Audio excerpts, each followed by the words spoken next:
ईश्वर के गुण बोधक नाम अग्नि आदित्य वायु चंद्रमा शुक्र आपः ब्रह्म प्रजापति इंद्र मित्र वरुण दिव्य सुपर्ण गुरुत्मान एकः सत यम मातरिश्वा सह एक व्रत तत्।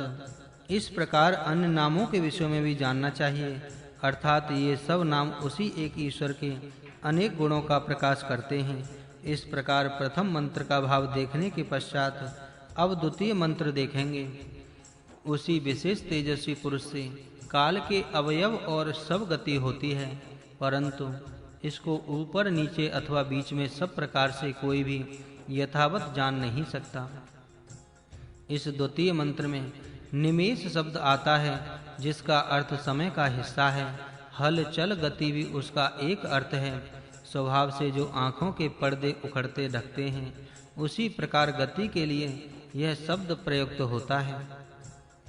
इस आँखों के पदंडों की गति से काल गिना जाता है, इसलिए काल और गति ये दोनों साथ साथ रहते हैं।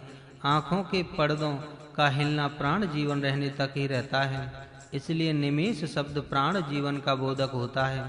सब जीवन की कलाएं उसी से प्रकट होती हैं, क्योंकि वह प्राण भी प्राण है। इसी प्रकार विश्व की सब गति उसी से प्रेरित होती है। ईशोपनिषद वह सबको हिलाता है, परंतु वह स्वयं नहीं हिलता। यह ईशोपनिषद का वचन यहाँ देखने योग्य है। यह परमात्मा सर्वत्र है। अग्नि आदि पदार्थों में उसी की शक्ति कार्य कर रही है। सूर्य आदि गोल हैं, इस प्रकार सर्वत्र उसकी शक्ति कार्य कर रही है, परंतु उसको पूर्णता से कोई नहीं जानता।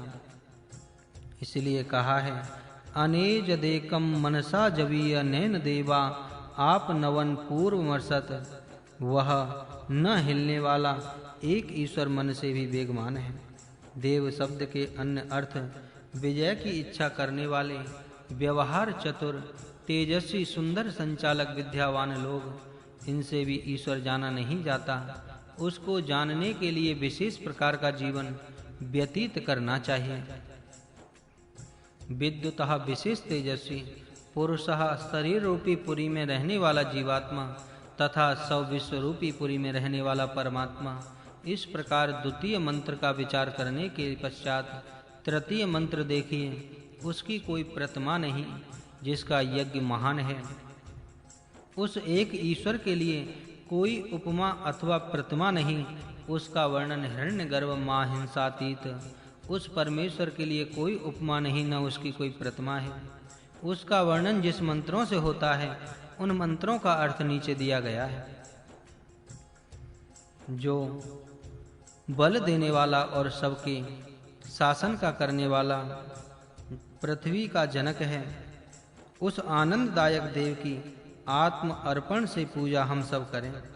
व्यानट शब्द का मूल अर्थ व्याप्ता है, ऐसा है, परंतु सतपथ ब्राह्मण में इसी मंत्र का स्पष्टीकरण निम्न प्रकार से किया गया है।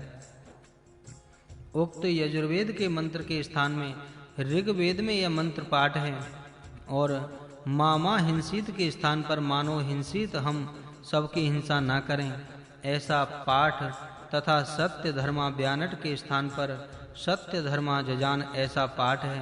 प्रतीत होता है कि व्यानट का असृजत ऐसा जो अर्थ सतपथ के उक्त वचन में है, उसका संबंध ऋग्वेद के पाठ से और तीसरे चरण में बृहति बड़ी शब्द चंद्र का पाठ से विशेषण, परंतु इसके स्थान पर यजुर्वेद में प्रथम पहला शब्द सत्य धर्मा ईश्वर का विशेषण है। इस प्रकार पाठ भेदों का विचार है। अब तीसरे प्रतीक का अर्थ देखिए। यस्मात्, जिससे परह अन्य दूसरा कोई भी बड़ा न जाता बना नहीं है, और जो सब भुवनों में प्रविष्ट हुआ है, वह प्रजाओं का पालक, प्रजयाम संसराणहम, प्रजाओं के साथ रमता और रहता हुआ, वह षोडशी 16 कलाओं से युक्त ईश्वर तीनों तेजों को धारण करता है। इस मंत्र का उत्तरार्ध पूर्व और पूर्वार्ध थोड़े फर्क से यजुर्वेद के इसी 32वें अध्याय में 5वें मंत्र में आया है, इसलिए उनका विशेष विचार मंत्र 5 के विचार के समय करेंगे। अब इस प्रतीत का अगला मंत्र देखना है। इंद्र सम्राट है, वरुण मांडलिक राजा है। ये दोनों तेरा यह अन्न सबसे पहले बताते हैं।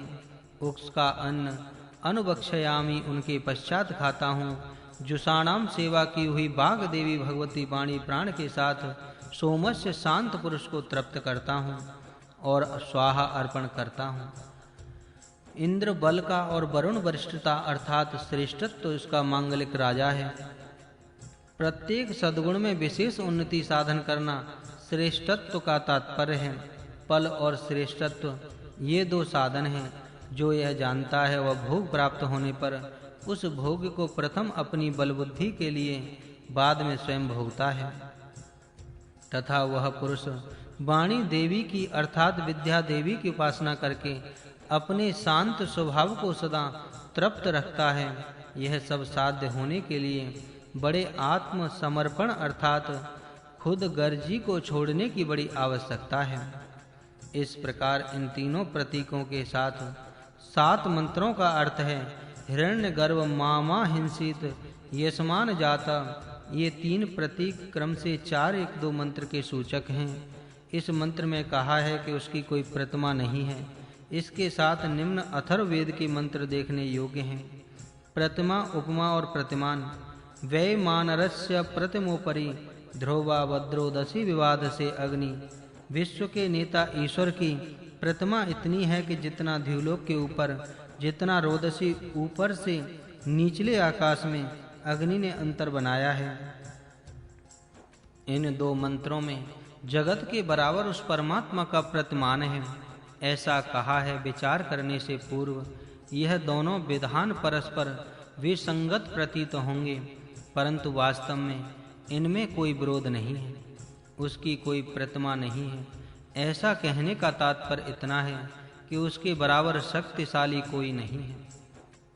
और इन मंत्रों में जो कहा है कि उसकी प्रतिमा आकाश के अवकाश के बराबर है, इस कथन का तात्पर्य इतना ही है कि वह जगत में सर्वव्यापक होने से जितनी आकाश को व्याप्ति है उतनी इसकी व्याप्ति है। ऊपर से मंत्र का रोदसी शब्द आकाश के 2 अर्धों का वाचक है। आकाश का एक अर्ध ऊपर है और दूसरा नीचे है। यह आकाश अनंत है। जिस प्रकार आकाश की कोई हद नहीं, उसी प्रकार परमेश्वर की भी कोई हद नहीं अर्थात मर्यादा नहीं। यह बात उक्त 2 मंत्रों में बताई है। यही आशय यजुर्वेद के निम्न मंत्र का भी है। ओम खम ब्रह्मा। ओम सबका रक्षण करने वाला ब्रह्म, खम आकाश के समान सर्वत्र व्याप्त है। इस मंत्र का भाव उक्त अथर्व के 2 मंत्रों के समान ही है। इस दृष्टि से दोनों का विरोध स्वयं हट जाएगा। इस विषय में दूसरा भी एक विचार है। प्रतिमान शब्द उल्टा तौल इस अर्थ में ही आता है। वादी प्रतिवाद, अनुरोध प्रतिरोध आदि स्थानों पर प्रीति प्रतिमान में लिया जा सकता है। मंत्र का अर्थ जो इस विश्व का विरुद्ध प्रमाण होता है ऐसा होगा, इसका तात्पर्य निम्न कोष्ठक से ज्ञात होगा। विश्व में विविधता है, परमात्मा में एकता है। विश्व में अल्प तत्व है, परमात्मा में महत्व है। विश्व जड़ है, परमात्मा चेतन है। विश्व कार्य है, परमात्मा कारण है। विश्व बनाया जाता है, परमात्मा स्वयं सिद्ध है। विश्व अज्ञान से दर्शाया जाता है, परमात्मा ज्ञान से दर्शाया जाता है। विश्व पर आसक्ति रखने से बंधन है, परमात्मा पर भक्ति रखने से मुक्ति है।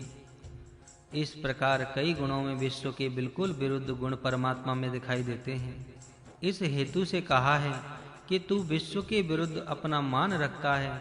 और देखिए, त्वं भुवा प्रतिमानम पृथिव्याम। तू पृथ्वी से उल्टा अपना प्रमाण रखता है, अर्थात पृथ्वी छोटी है परंतु तू बड़ा है। सो भूमिम विश्वतो वृत्वा अत्तिष्ठदशंगुलम। वह परमात्मा पृथ्वी को विश्वतः चारों ओर से विश्व के अधिष्ठता बाहर भी रहा है, अर्थात विश्व पर शासन करता है। इस मंत्र में उक्त आशय बहुत स्पष्ट हो गया है। तथा और भी मंत्र देखिए। न हीनवस्य प्रतिमानस्य तत्या तेसूत निश्चय ही इसको जातेषु अंत बने हुए पदार्थों के अंदर और जो बनने वाले हैं उनमें कोई तुलना प्रतिमा या नहीं है।